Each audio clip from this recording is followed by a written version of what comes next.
सबसे पहले आपको बताएंगे क्या माइनस इमरान खान पीटीआई पर काम शुरू हो चुका है। पार्टी छोड़ने वालों ने पीटीआई में राब्ते शुरू कर दिए।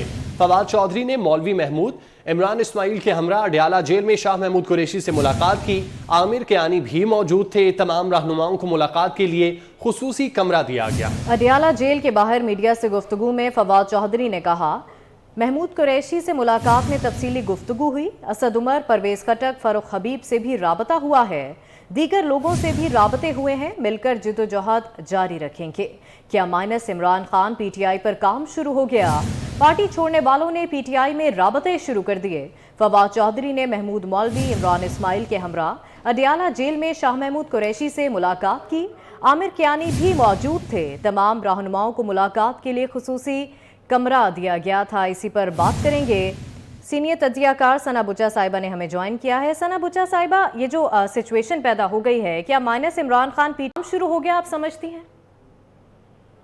मेरा तो यही ख्याल है और आई थिंक बुनियाद भी यही है। और लेकिन अगर इमरान खान साहब के रवैये पर गौर करें तो ये भी हो सकता है कि एक रिएक्शन आया हो। उन्होंने एक बिल्कुल ही अपनी हिफाजत, अपनी सिक्योरिटी, अपनी जमानत का तो उन्होंने जामिन बना लिया है सबको। लेकिन शाह महमूद कुरैशी साहब के लिए उन्होंने क्या किस्मत अमली अपनाई है? अपने कारकुनों को छुड़ाने के लिए उन्होंने कौन से वकीलों को एंगेज किया है? वो सिर्फ ब्रिटिश बरतानिया के चैनल्स को इंटरव्यू देने से उनका काम तो नहीं होता ना। तो अगर आप अपने कारकुनों को ओन नहीं करते, अपने लीडर्स के लिए कुछ नहीं करते, तो उन्होंने भी तो रिएक्शन देना ही है। तो मेरा ख्याल है ये इमरान खान साहब की जो सर्द मेहरी है वो भी है इसकी वजह। और अगर ये प्लान था तो अब उसके लिए इम्प्लीमेंट होने का वक्त आ गया है। और जाहिर है वक्त लाने वाले भी इमरान खान साहब हैं, वक्त को क्रिएट करने वाले भी इमरान खान साहब को। इसका इल्जाम किसी और पर नहीं धरा दिया जा सकता। और मेरा ये ख्याल है कि जिस तरह तेजी से पीपल्स पार्टी से राब्ते कर रहे हैं लोग, आज जरदारी साहब भी गुफ्तगू करेंगे, 8 बजे बताएंगे किन किन को उन्होंने ज्वाइन करवा दिया पार्टी को। सरकार भी बड़ी एक्टिव नजर आ रही है। तो उन्होंने ये सोचा होगा इससे पहले कि ये भी निकल जाए, हम अपनी जमात को बचा लें। तो मेरा ख्याल है कि ये अच्छी कोशिश शुरू की है उन्होंने। लेकिन वो सियासत में ब्रेक जो लगाया था मुझे लगता है उसमें ब्रेक लग गया। ठीक है, सना बुच्चा साहिबा साथ ही रहेगा। सीनियर तज्जियाकार हैं नवीद चौधरी साहब, उन्होंने हमें ज्वाइन किया है। नवीद चौधरी साहब, पार्टी छोड़ने वालों ने पीटीआई में राबते शुरू कर दिए हैं। आप समझते हैं माइनस इमरान खान की तैयारी की जा रही है? देखिए, 2-3 चीजें इस वक्त साथ साथ चल रही हैं। जहां तक इमरान खान साहब का अपना मामला है वो बहुत क्लियर हो चुका कि 9 मई के वाकयात एक मुनज़्ज़म मनसूबाबंदी के तहत हुए और उसमें गैर मुल्की नाज़िर शामिल थे। पाकिस्तान के इदारों में बैठे लोग भी इसमें शामिल थे। अब तो अखबारात में और कॉलम्स में ये बात छप चुकी है। तो उनकी जो सियासत है वो तो स्टेट के साथ टकराव की है। और उनको माफ करने का मतलब यही है कि आप पाकिस्तान में किसी को भी इस बात की इजाजत दे दें कि वो जजों के साथ मिलकर या ज़ुल्म खलील जैसे लोगों के साथ मिलकर या बाहर बैठे जो लॉबिस्ट हैं या अरकान कांग्रेस अमेरिका के उनके साथ मिलकर या कोई सुफनी राबी के लोग उनके साथ मिलकर पाकिस्तान के अंदर बड़ी खसाबी और फसाद पैदा कर सकें। ये तो उनका अपना जाती मामला है।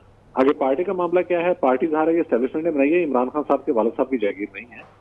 पीटीआई क्रिएट की गई थी और उस पर कौम के खरबों रुपए लगे, पाकिस्तानी कौम के टैक्स पेयर के। जिस तरह से ये पार्टी बनाई गई, जिस तरह से मीडिया को कुचला गया, जिस तरह से जुडिशरी को बेहाल किया गया, उसके बाद सियासी पार्टियों को रौंदा गया, तो ये सारा मामला था। तो अब मुख्तलिफ फार्मूलों पर गौर हो रहा है। एक तो जहांगीर तरीन साहब को आपने देख लिया कि वो मुतर्रक हैं और आज इस्लामाबाद भी पहुंच गए हैं। दूसरा, फवाद चौधरी साहब नमूदार हुए हैं। महमूद मौलवी वही हैं जिन्होंने सबसे पहले पार्टी छोड़ी थी। उनके साथ भी साबिक गवर्नर है इमरान इस्माइल, और उनके चेहरे बता रहे हैं कि वो उन्हें कहा गया है कि आप इस हवाले से काम करें। तो ये एक ऐसा ग्रुप बन रहा है जिसका अल्टीमेट फायदा इमरान खान और उनकी अहलिया को नहीं होने वाला। लेकिन जाहिर है सियासत में जो तवाज़ुन कायम करने की कोशिश की जाती है जो किसी हवाले से भी मुनासिब नहीं है, मैं तो ज़ाती तौर पर बड़ा सख्त उसका भी मुखालिफ हूँ, उस हवाले से ये पेशरफ्त हो रही है। तो ये यकीनन पार्टी के अंदर एक ग्रुप क्रिएट करने की कोशिश करेंगे। और जिस तरह से 9 मई के वाकयात की उन्होंने मजम्मत की है फवाद चौधरी साहब ने, उससे भी ये बात बड़ी वाज़ेह तौर पर नजर आ रही है कि लाइन इनकी अपनी ही होगी। तो ये एक और ग्रुप बन जाएगा। और लेकिन बुनियादी तौर पर ये सियासत को बैलेंस करने की कोशिश है, क्योंकि पीटीआई भी जैसे मैंने पहले अर्ज किया कि जिनकी मुल्कियत है वो इस प्रोजेक्ट को किसी और तरीके से चलाना चाह रहे हैं। तो यही सारा मंजर हमें नजर आ रहा है। ठीक है, नवीद चौधरी साहब साथ ही रहेगा। सीनियर तज्जियाकार हैं इफ्तिखार अहमद साहब ने हमें ज्वाइन किया है। इफ्तिखार अहमद साहब, आप समझते हैं कि माइनस इमरान खान पीटीआई पर काम शुरू हो गया है? पार्टी छोड़ने वालों ने पीटीआई में राबते शुरू कर दिए हैं, आप समझते हैं? नवीद चौधरी साहब कह रहे थे कि बैलेंस पैदा करने की कोशिश की जा रही है, आप इत्तफाक करते हैं इस बात से? उन्होंने खुल के कहा कि हम पीडीएम को नहीं मानते। मौलाना फजल रहमान آصف علی زرداری اور اپنا شہباز شریف کو تسلیم نہیں کرتے. یہ پاکستان کے مسائل کا حل نہیں لا سکتے. انہوں نے پاکستان کو بہت گہرے بحران میں پھنسا دیا. انہوں نے یہ بھی تو کہا نا. تو یہ کون لوگ ہیں اور ان کی کیا حیثیت کیا ہے اس وقت؟ ایک طرف ان میں سے کافی لوگ وانٹیڈ بائی پولیس ہیں اور انہوں نے ان کا ہنگاموں میں نام ہے, وہ ہنگاموں میں نامزد ہیں اور یہ ان کا نام لے رہے ہیں. تو مجھے نہیں سمجھ آ رہی کہ یہ کھیل کس کے کہنے پہ انہوں نے شروع کی ہے. یہ سوچنا پڑے گا. عمران خان تو سنگل آؤٹ ہو جائیں گے, لیکن یہ جو زبان استعمال کر رہے ہیں, جو یہ فلسفہ بیان کر رہے ہیں, وہ کس کی بیان ہے اور کس کا فلسفہ ہے؟ افتخار صاحب, اس ساری سچویشن میں ایک بڑی دلچسپ بات ہے کہ تمام رہنماؤں کو ملاقات کے لیے خصوصی کمرہ بھی دیا گیا تھا. مجھے تو خیر اس کا رمی شکریہ, مجھے آپ نے اطلاع دی. میں نے جو سنا میں تو حیران ہوں کہ یہ ایک کون سی نئی کھیل کا آغاز ہو رہا ہے, کیونکہ انہوں نے تو صاف ہے کہ آصف زرداری کا نام پی ڈی ایم کی پوری جو قیادت ہے اس کو انہوں نے چیلنج کیا اور اس کو رسپانسبل ٹھہرایا ہے آج کے تمام اقتصادی بحران میں اور سیاسی بحران کے. یہ ہیں کون لوگ؟ اور جن لوگوں کو وہ نام دے رہے تھے کہ ہم ان کو بھی بھولیں گے, ان کو بھی ملیں گے, ان میں سے کافی لوگ تو پولیس کو وانٹیڈ ہیں یہ 9 مئی کے واقعات میں. تو مجھے اس کا بھی جواب چاہیے کہ کیا کوئی نئی کھیل شروع ہو رہی ہے پاکستان کے اندر, پاکستان کی سیاست کے اندر؟ ٹھیک ہے افتخار صاحب, ساتھ ہی رہے گا. ثنا بچا صاحبہ, افتخار احمد صاحب کہہ رہے تھے کہ ایسا لگ رہا ہے کہ کوئی نیا کھیل شروع ہونے والا ہے ملک کی سیاست میں. آپ اتفاق کرتی ہیں اس بات سے؟ بالکل, یہ بڑا اچھا نقطہ اٹھایا احمد صاحب نے. یہ غور طلب بات ہے کہ یہ ٹائمنگ اور جو وانٹیڈ بائی پولیس ہیں, جو پریس کانفرنس کر کے سائٹ پہ ہو رہے ہیں, جن کی جو فینسنگ کے تحت نمبر سامنے آئے ہیں, مراد ون فائن ایگزامپل. تو کیا ان سے سیاسی کارروائی نہیں ہوگی یا قانونی کارروائی نہیں ہوگی؟ کیا ان کو سیاست کا حصہ بنایا جائے گا؟ اور میرا خیال ہے کہ شاہ محمود قریشی صاحب کو مرتا کیا نہ کرتا, ان کو یہی اسی پارٹی کی بنیاد دوبارہ رکھنی پڑے گی, چاہے وہ کسی کے زیر سایہ رکھیں یا بغیر سایہ کے رکھیں, کیونکہ ان کو تو اب اور کوئی پارٹی نہیں ملے. فواد چودھری صاحب کا بھی یہی المیہ ہے. بہرحال باقی لوگوں کو سوچنا پڑے گا. اور اگر یہ واقعی جنہوں نے پرندوں کو اڑانے کا ایک ٹھیکہ اٹھایا ہوا ہے اور پرندوں کو ٹھکانے لگانے کا بھی ٹھیکہ اٹھایا ہوا ہے, ان کو بھی اپنی چیزوں سے باز آنا چاہیے. کھیل تو ختم ہی نہیں ہوتا ہے, ملک نہیں چل رہا, کھیل چل رہا ہے.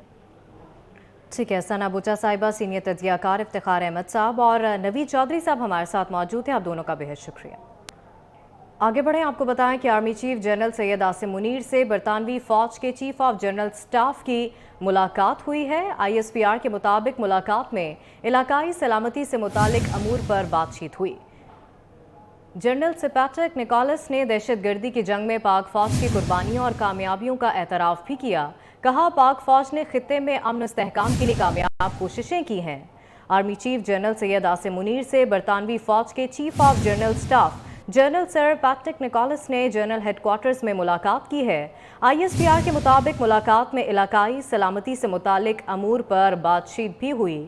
جنرل پیٹرک نکولس نے دہشت گردی کی جنگ میں پاک فوج کی قربانیوں اور کامیابیوں کا اعتراف کیا.